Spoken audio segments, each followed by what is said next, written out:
Welcome to on record.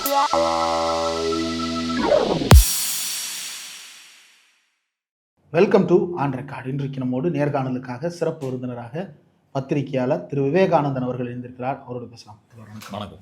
Nitin Gadkari சமீபத்தில் ஒரு நேர்காணல், அதில் ஏபிபி சேனலில் தான் அது வருது, ஹிந்தி இங்கிலீஷ்னு கலந்து எடுக்கிறாங்க. அது விமானத்திலே இதிலே உட்காந்து எடுத்த மாதிரி இருந்தது. அதில் அவங்க அந்த நிதின் கட்கரியினுடைய மகன் நடத்துகிற நிறுவனம், லாஸ் மேக்கிங் நிறுவனம் திடீரென்று கொள்ளையாக சம்பாதிக்கிறது அப்படின்ற அந்த புகாரை அவங்க ஒரு சமூக இதில் பதிவு பார்த்து வாசிக்கிறாங்க. அவர் டென்ஷன் ஆகுறாரு. நான் உன்னைய கூப்பிட்டு உட்கார வச்சுருக்கேன், நான் எனக்கு விருப்பம் இல்லாமல் நீ எப்படி கேட்கலாம், இது டிஃபமேஷன் அப்படின்னு சொல்லி அவர் த்ரெட் பண்ணுறாரு. ஒரு சிலர் இது அரங்கேற்றப்பட்ட நாடகம் அப்படின்னு சிலர் சொல்கிறாங்க. ஒரு சிலர் அம்பலப்பட்டார் நிதின் கட்கரின்னு சொல்கிறாங்க. ஒரு சிலர் நிதின் கட்கரி உண்மையை தான் சொல்லுகிறார், அவங்க எத்தனால் கம்பெனினாலும் இந்த ப்ராஃபிட்டை சம்பாதிக்கலன்றாங்க. என்ன கம்பெனி, என்ன சம்பாதிச்சாங்க, என்னதான் பஞ்சாயத்து? அடிப்படையில் நிதின் கட்கரி தான் இந்தியாவில் அந்த E20 மிஷன் அப்படிங்கிறது இருக்கு இல்லைங்களா, இதுக்கு ஒரு பெரிய அம்பாசிடர் மாதிரி அவர் தான் செயல்பட்டு இருந்தார். அதோடைய துவக்க விழாவிலேருந்து எல்லாத்துலேயுமே அவர் ஒரு முக்கியமான ரோல் ப்ளே பண்ணியிருக்கிறார். ஆனால் இப்போ அவருடைய 2 மகன்கள் இருக்கிறாங்க. 2 மகன்களுமே 2 கம்பெனி வச்சுருக்கிறாங்க. அந்த 2 கம்பெனியுமே எத்தனால் ப்ரொடக்ஷன் பண்ணுது. ஸோ அடிப்படையில் இவர் ஒரு அரசியல் இருந்துக்கிட்டு எத்தனாலை ப்ரொமோட் பண்ண. முதல்ல E20ன்றது என்னது? E20னா என்னென்னா, சிம்பிளாக சொல்லணும்னா, நம்ம பெட்ரோல் போடுறோம் இல்லைங்களா, அதில் 20% பெட்ரோல் இருக்காது. அதுக்கு பதிலாக எத்தனால் கலப்பாங்க. இப்போ 1 லிட்டர் பெட்ரோல் போடுறோம்னா நமக்கு முன்னாடியெல்லாம் 1 லிட்டருமே முழுக்க பெட்ரோல் தான் வரும். இப்போ நம்ம நடைமுறையில் இருக்குது E20ங்கிறது. இப்போ நம்ம பெட்ரோல் பங்கில் போய் 1 லிட்டர் பெட்ரோல் போடுறோம்னா அதில் 800 ml தான் பெட்ரோல் இருக்கும், மீதி 200 ml எத்தனால் தான் கலந்துருக்கும். ஓஹோ. ஸோ E20ங்கிறது அதுதான்.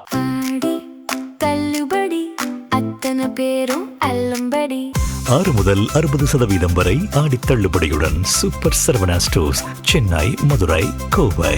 எப்போ இது அறிமுகப்படுத்தினது? இப்போ திடீர்னு மோடி தான் இதை அறிமுகப்படுத்தினாரா பெட்ரோலில் எத்தனால் கலக்கிறத அப்படின்னு பார்த்தோம்னா, 2003 ஃபஸ்ட்டு இந்தியாவில் அறிமுகப்படுத்தினாங்க. அப்போல்லாம் பார்த்தோம்னா வெறும் 0.3% கலந்தாங்க எத்தனால். அப்புறம் இது 2013 1.5% ஆச்சு. அப்புறம் மோடி வந்ததுக்கு பிறகு 2022 வரைக்கும் ஒரு 8 வருஷத்தில் 10%-ஆக மாறுச்சு. இது படிப்படியாக அதிகப்படுத்திக்கிட்டு வந்துச்சு. அடுத்தது என்ன பண்ணாங்கன்னா, 2030 நாங்கள் இதை 20%-ஆக அச்சீவ் பண்ண போகிறோம் அப்படின்னு சொன்னாங்க, எத்தனால் கலக்கிறத. எதுக்காக? பொல்யூஷனை குறைக்கிறதுக்கா? அது என்னன்னா, அவங்க அதுக்கு இன்னும் நிறைய காரணங்கள் சொல்கிறாங்க. அதை நான் சொல்கிறேன்.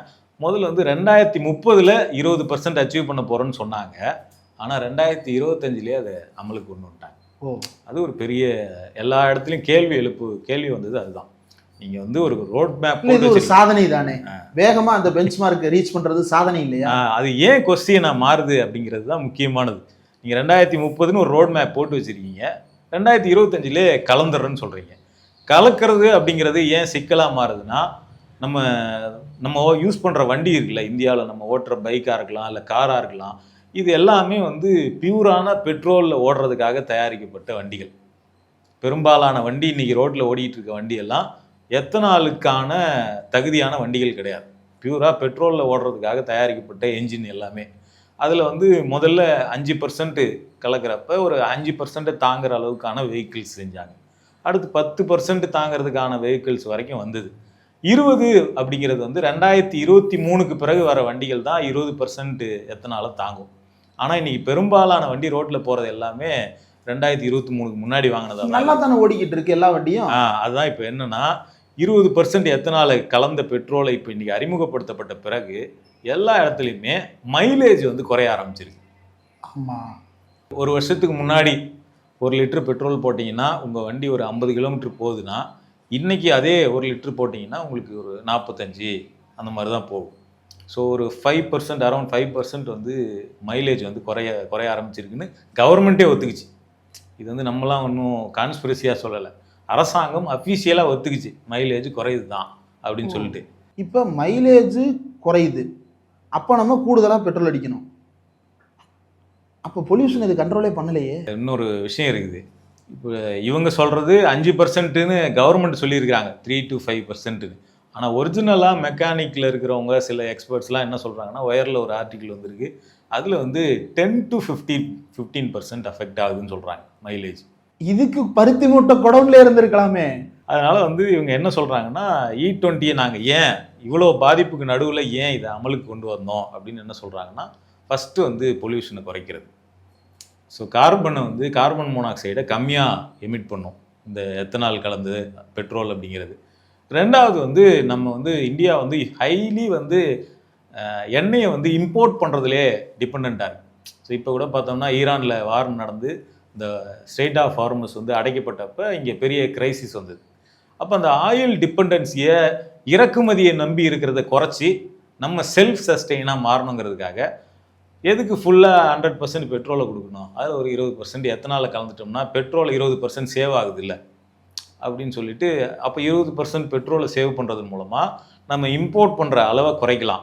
இம்போர்ட் பண்ணுற அளவை குறைக்கிறோம் அப்படின்னா டாலர் கொடுத்து நம்ம பெட்ரோலை வாங்குறோம்ல, அந்த வேல்யூவை கம்மி பண்ணி நம்ம இந்த அந்நிய செலவாணியை அதிகமாக நம்மளுடைய ஸ்டோரேஜில் வச்சுக்க முடியும்.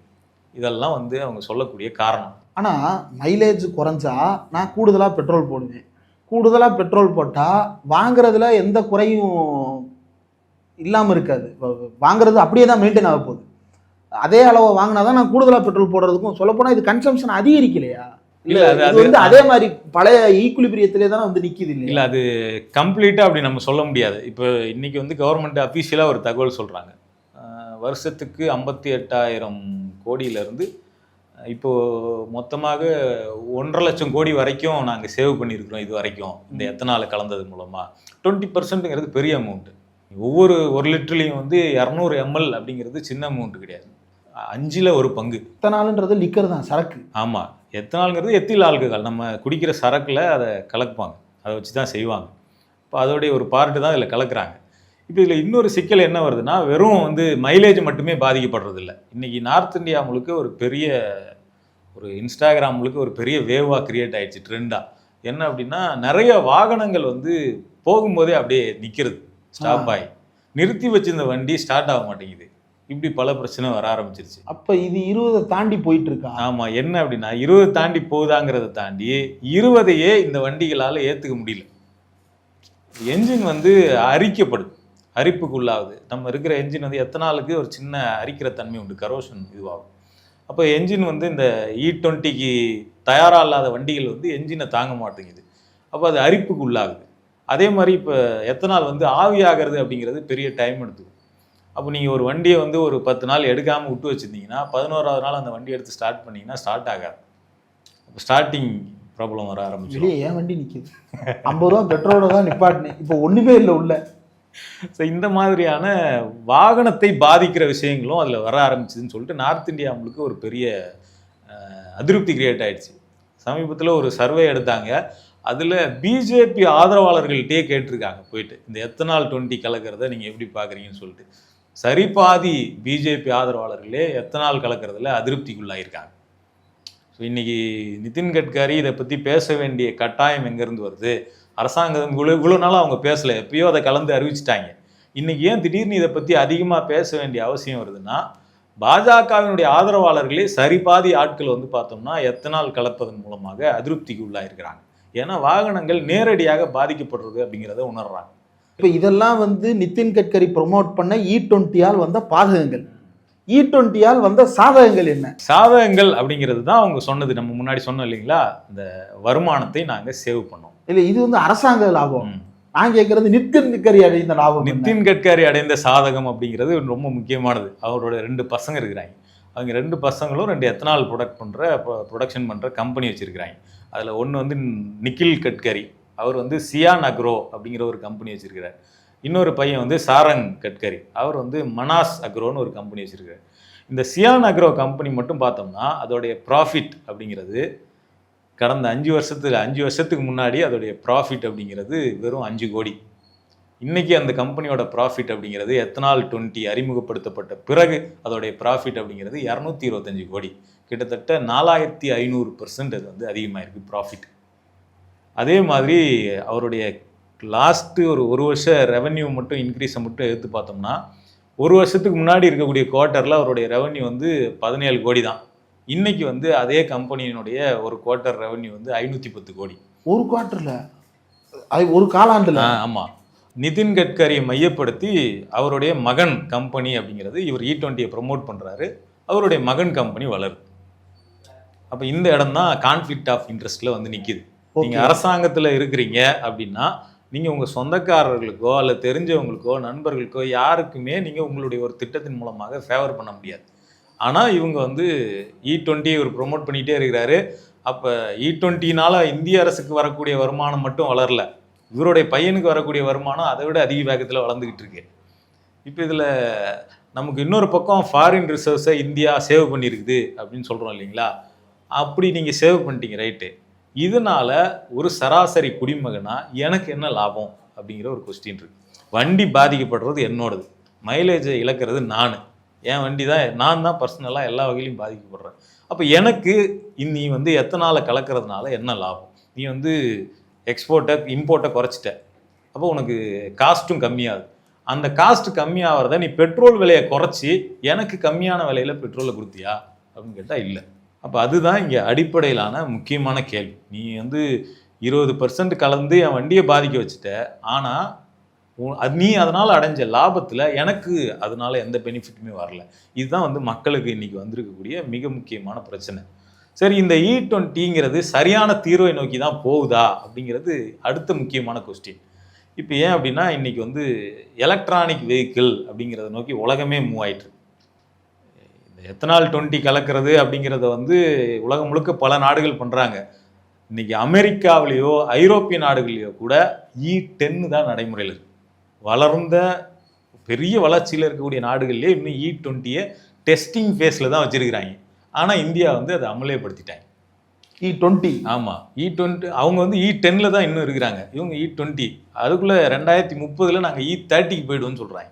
அதுக்கப்புறம் வெறும் எத்தனாலே வண்டி ஓடும். E100 வரைக்கும் பிளான் வச்சிருக்கோம். நம்ம போய் பெட்ரோல் அடின்னு சொல்லக்கூடாது, சரக்கு அடின்னு சொல்லணும். பெட்ரோல் பங்க்ல இது என்ன சொல்றாங்கன்னா, ஏன் அமெரிக்கா வைக்கல, ஐரோப்பா வைக்கல, எந்த நாடுகளும் வைக்காதப்ப நீ ஏன் கொண்டு வர அப்படின்னு கேட்டோம்னா இவங்க என்ன சொல்லிடுறாங்கன்னா, பிரேசிலை பாருங்கள் அப்படின்னு ஒரு நாடை கை காட்டுறாங்க. பிரேசில்ல ஆல்ரெடி அவங்க E30 எல்லாம் தாண்டி போயிட்டு இருக்காங்க அப்படின்னு.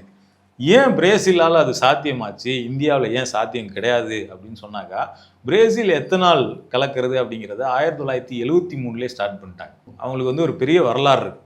அவங்க அப்பையிலேருந்தே என்ன பண்ணாங்கன்னா ரிசர்ச் பண்ணி எத்தனாலை கலந்தா அதில் பாதிப்பு இல்லாமல் ஓடுற வகையில் வாகனங்களை வந்து அடுத்தடுத்து ப்ரொடியூஸ் பண்ணிகிட்டே வந்தாங்க.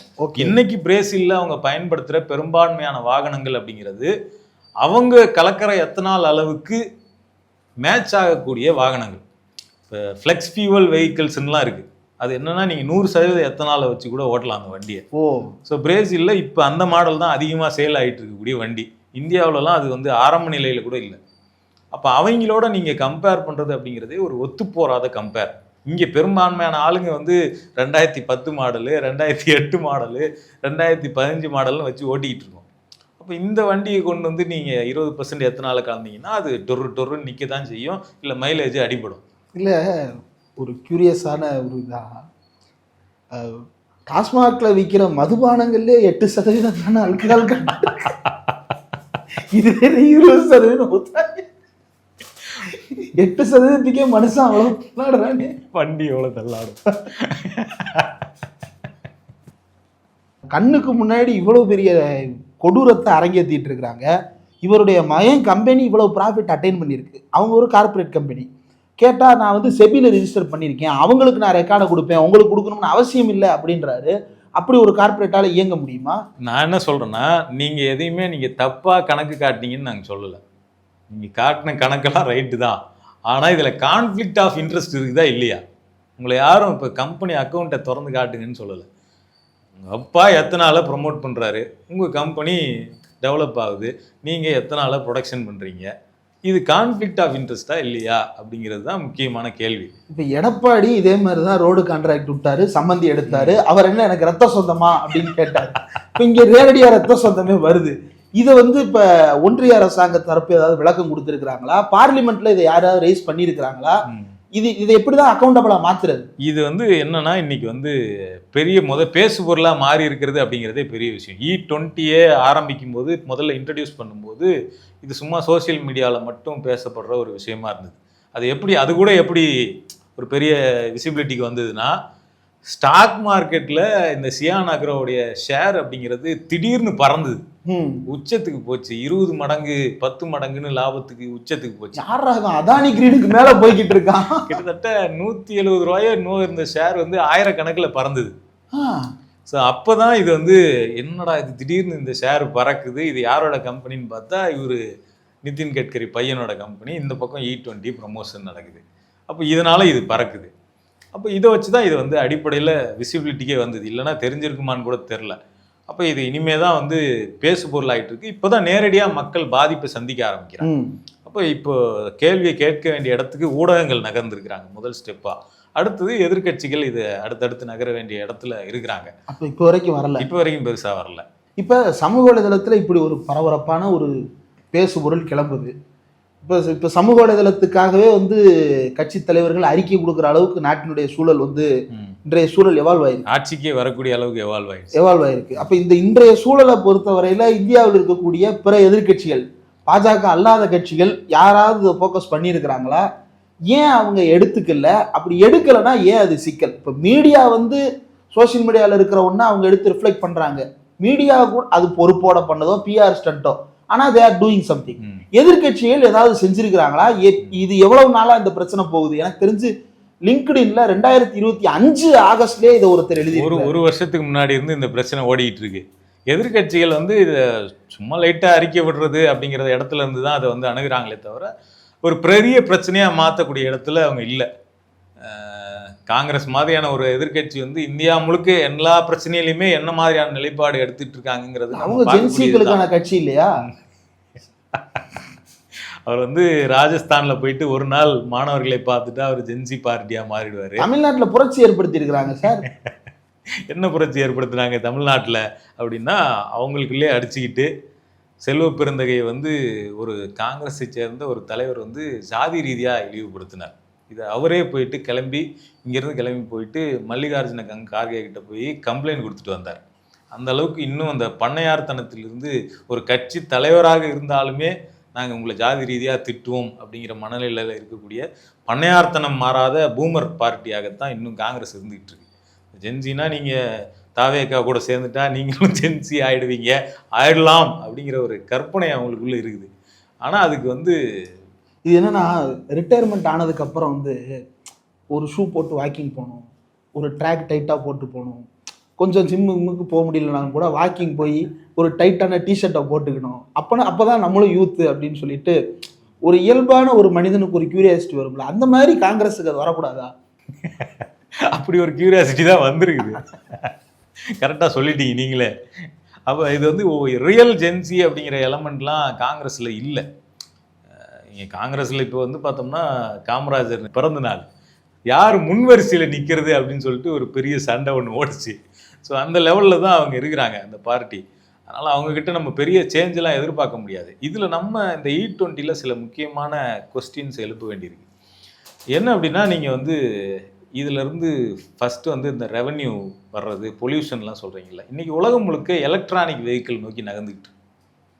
அப்போது இன்னும் சில வருடங்களில் முழுக்கவே எலக்ட்ரானிக் வாகனங்களாக நாங்கள் மாற்றி விடுவோம் அப்படின்னு சொல்லக்கூடிய அதே ஒன்றிய அரசு தான் இன்றைக்கி வந்து நாங்கள் பெட்ரோலை சேவ் பண்ணுறதுக்காக E20 மிக்ஸ் பண்ணுறோம் அப்படின்னு சொல்கிறாங்க. இப்போ இது ரெண்டுத்தில் எது உண்மை? ஈவியாக மாற்றுறதை நோக்கி நீங்கள் நகர்ந்துக்கிட்டு இருக்கீங்க. இதில் எத்தனாலை கலக்கிறதன் மூலமாக நாட்டுக்கு என்ன பாதிப்பு, வண்டிக்கு என்ன பாதிப்புன்னு பார்த்துட்டோம், நாட்டுக்கு என்ன பாதிப்பு அப்படிங்கிறது ஒன்று இருக்குது. எத்தனால எதுலேருந்துலாம் வரும் அப்படின்னு பார்த்தோம்னா, முதல்ல கரும்புலேருந்து கிடைக்கும் அதிகமாக, அதுக்கடுத்து அரிசி, சோளம், இந்த மாதிரியான இதுலேருந்து கிடைக்கும். இதெல்லாம் நொதிக்க வச்சா மாஸ் குவான்டிட்டியில் எத்தனால் கிடைக்கும். கரும்பு ஜூஸ் ஆக்கி ஈஸ்ட்டை கலந்து நொதிக்க வச்சு டிஸ்டிலேஷன் பண்ணால் எத்தனால் கிடைக்கும். அப்போ 85% இந்தியாவில் எத்தனால் அப்படிங்கிறது கரும்புலேருந்து தான் கிடைக்குது. சாராயம் காய்ச்சறது அதை தான் நம்ம வந்து அப்படி சொல்கிறோம். இதில் 10% தான் அரிசியிலேருந்து வர்றது, இன்னொரு 5% தான் சோளம் மற்ற தானியங்கள்லேருந்து வர்றது. இப்போ பெரும்பான்மை மொலாசஸ் தான், கரும்புலேருந்து வர்றது தான். இப்போ E10 இருக்கிற வரைக்கும் இதான் நிலைமை. இப்போ E20 மாற்றும் போது இவங்க என்ன பிளான் பண்ணுறாங்கன்னா, 10% இருக்கக்கூடிய அரிசியிலேருந்து கிடைக்கிற அளவை வந்து 40%, 45% உயர்த்தணும்னு சொல்லிட்டு பிளான் பண்ணுறாங்க.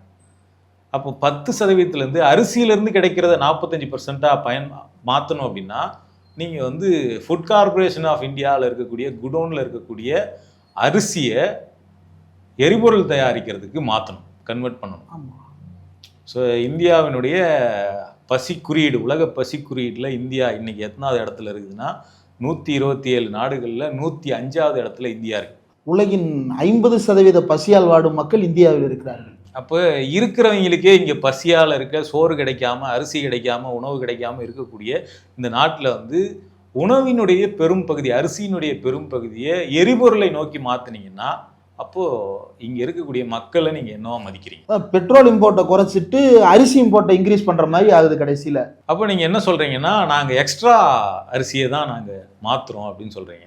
அப்போ நீங்கள் எக்ஸ்ட்ரா, அதாவது சப்ளை பண்ணது போக எக்ஸ்ட்ரா இவ்வளோ அரிசியை வச்சுக்கிட்டு நீங்கள் இருக்கிறீங்கன்னா அப்போ இவ்வளோ பேர் மக்கள் பசியில் இருக்கிறதுக்கான காரணம் என்ன அப்படிங்கிற கேள்வியும் இருக்குது.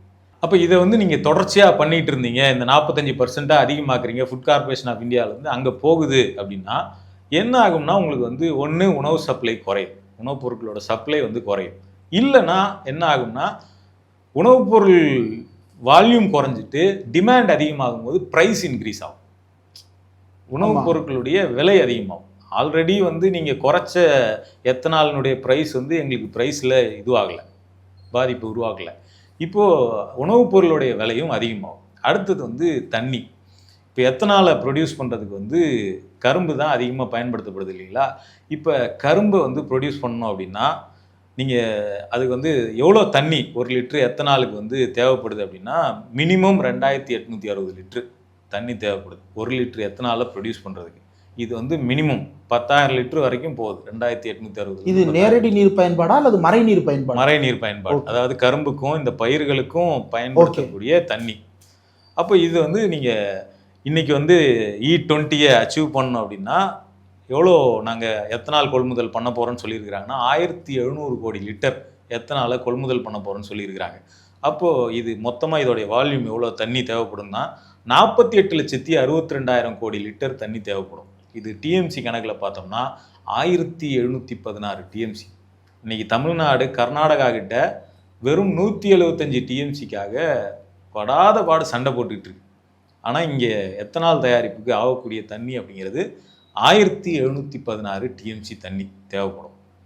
சரி, இது இல்லாமல் நீங்கள் சோளத்தை கன்வெர்ட் பண்ணுறீங்க அப்படின்னா இந்த சோளத்துலேருந்து வரக்கூடிய தானியங்கள் இதெல்லாம் வந்து எதுக்கு அதிகமாக பயன்படுதுன்னா கோழி வளர்க்குற கால்நடை தீவனம். கோழி முக்கியமாக கோழிக்கு தீவனங்களாக அந்த கோழி பண்ணையில் இந்த தீவனங்களாக பயன்படுத்தக்கூடியது தான் எத்தனாலுக்கு பயன்படுத்துகிறாங்க தயாரிக்க.